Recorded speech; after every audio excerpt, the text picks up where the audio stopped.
Don't be shocked. Because you knew I was going to be on your ass. 100%. You knew I was going to be on your ass. Because this ain't nothing new.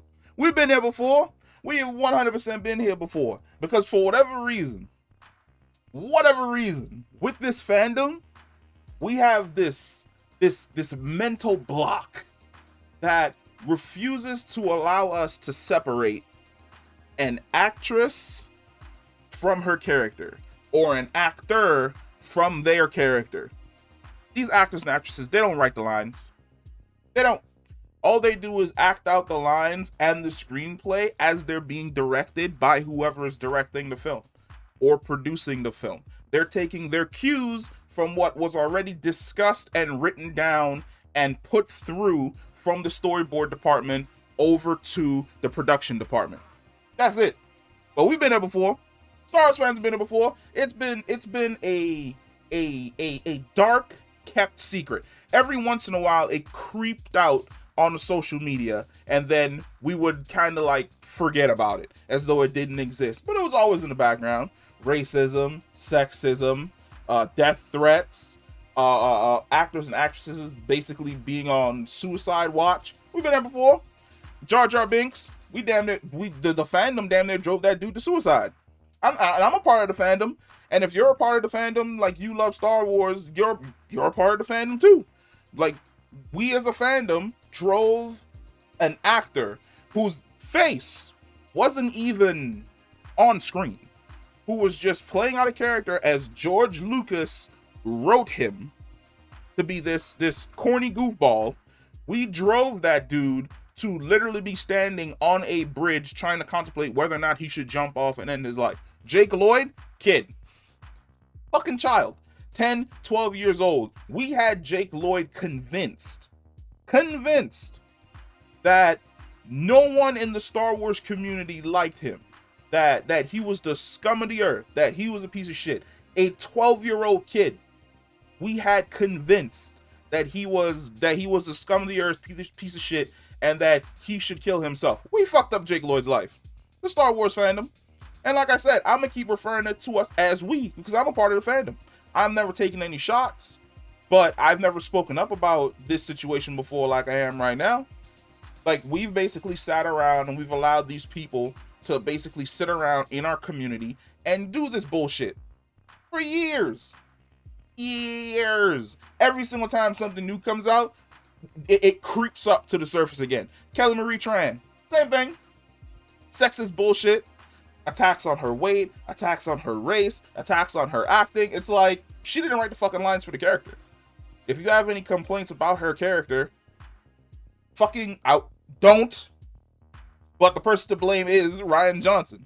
If you're going to send death threats to her about her character and the lines that she's saying and all that type of bullshit, the person you sent the mail to the wrong person, because the person your anger is supposed to be directed towards. And like I said before, if this is the type of way that you express your anger, which is by sending someone 1,000 death threats within an hour, you can go fuck yourself.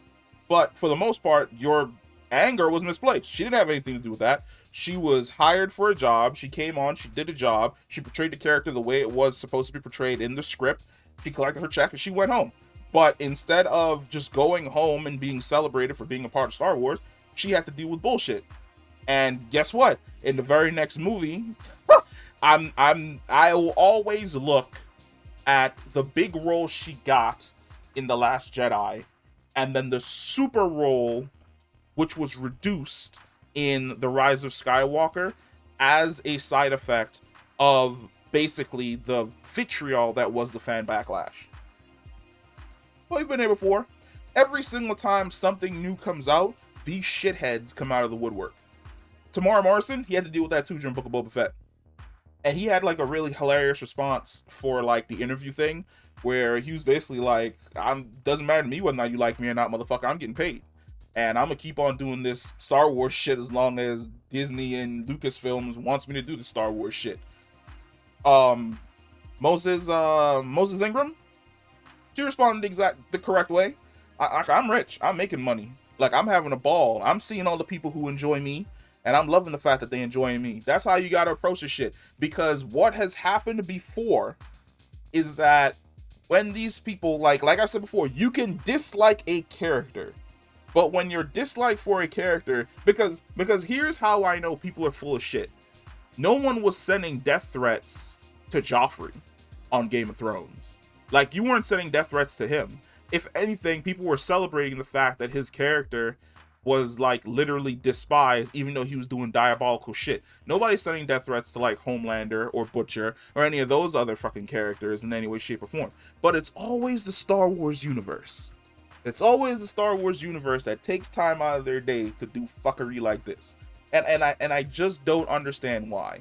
And I think it's because, for the most part, we've allowed these people in our community to get away with this shit for too long. Because usually the response which happens is that the person gets bullied, they get attacked, they get put down, they get called all this bullshit, and then that person disappears. Like, the dude who played Jar Jar Binks, I don't know his name off the top of my head, he disappeared. Like, he quit acting, like, he got, like, I think he got addicted to drugs, he was drinking, he had anxiety, he was contemplating suicide. Jake Lloyd disappeared. He had to drop out of his school because he was being bullied at school to be homeschooled, and he more or less stayed to himself and developed anger issues. Kelly Marie Tran, she left Instagram, she left Twitter. Daisy Ridley had to deal with the same shit. She left Instagram, she left Twitter. We allow these people to bully the actors and actresses out of public life, where they leave social media to escape the bullying. And then these people just keep on fucking trucking. So I like the fact, like I've said it before in my review, I didn't like the direction that they took the character line-wise, but I had no problem with her. She's fucking intimidating. She's doing a really, really good job, and she's fucking a part of Star Wars. I'll always celebrate when I see another black person in Star Wars, because that's dope as fuck. But at the exact same time, you gotta call out the shitheads in the community who do shit like this every single time something new comes out for Star Wars. Because I'm sure Pedro Pascal had to deal with the exact same shit. Like, I'm fairly certain that he's probably never said anything about it, but he's probably received messages from shitheads that were like, you're no Mandalorian. Boba Fett's the original Mandalorian. You're just a fucking knockoff. Because there's shitheads like that in the community. Like, they all share one brain cell. And that one brain cell is attached to an asshole. That's just how it is. That's just how it is. So I like her response. Like, I love the fact that, like, she got on Instagram and she laughed in their fucking faces. Because fuck you. Like, if you can't separate a character from an actress, if you go out of your way to send actresses and actors death threats because you don't like the way in which the characters are written, you're a fucking idiot. And you deserve to be laughed at. Because I'd have laughed at your ass too. That's funny as shit to me. That is 100% funny as shit. Like, I like the fact that she got on Instagram and she exposed this bullshit that was happening to her, and then she laughed in your fucking face because you are the slime that exists at the bottom of the Star Wars universe. And for the longest fucking time, we've just allowed you to exist down there, and no one said anything to you in any way, shape, or form. We allow you to creep up, attack these people, and then go right back to the fucking dark. And I do think that it is definitely time that we vent your asses into space and kick you out of the fucking community. But that's it. Like, it's just something I need to get off my chest, because I've seen it before, and I already know that when the next Star Wars things comes out, Andor, I'm guessing, there's gonna be fucking complaints there. These fucking people are gonna creep back from the fucking slime pit that they exist in to complain about some other stupid shit. It doesn't fucking matter. Like, they're degenerates. Like, the lowest common denominator, bottom feeder of our community. And the only thing that we can do is stomp them out when they creep up, and get them out of the fucking community and exile their fucking asses. Don't give them any air. Laugh at them, because they're fucking hilarious. Like, Moses had it right. Laugh at them, because they're fucking pathetic. But yeah, that's the video. I'll catch you in the next one. Peace.